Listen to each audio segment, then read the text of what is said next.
Naapurista kuuluu se polokantahti, jalkani pohjii kutkutti. Ievan äiti se tyttönsä vahti, vaan kyllähän Ieva se jutkutti. Sillä ei meitä silloin kiellot haittaa, kun myö tanssimaan laajasta laitaan. Salivilla hipput, tupput, tapput, äppyt, tipput hiljalleen. Ievan suu oli vehnäsellä, kun ihmiset onnea toivotti.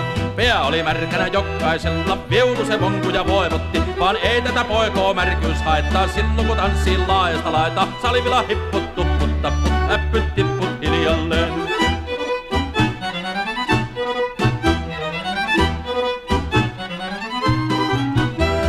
Ievan äiti se kammarissa virsiä veisata huijutti.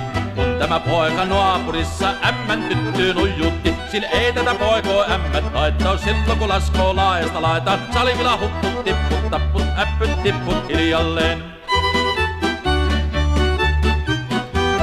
Sieltä oli lystiä soiton jälkeen, sain minä kerran syhkytteek. Kotiin kun mäntiin, niin ämmä se riiteli ja Ieva jo alkuun nyhkytteek. Ja minä sanon Ievalle, mitäpä se haittaa, laskemaan vielä laajasta laitaan. Salivilla hipput, tupput, tapput, äppyt, tipput hiljalleen.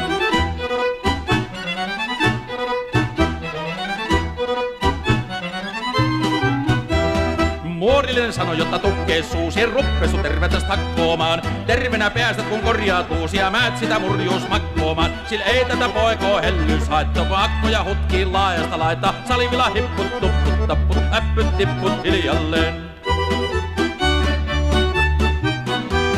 Sen minä sanon, jotta purra pitää, ei muva niipua nielasta. Saat mennä ite vaikka lännestä ittää, vaan mie en luovu Ievasta. Sillä ei tätä poikoo kainaus haittaa, silloin kun laskoo laajasta laitaan. Salivilla hipput,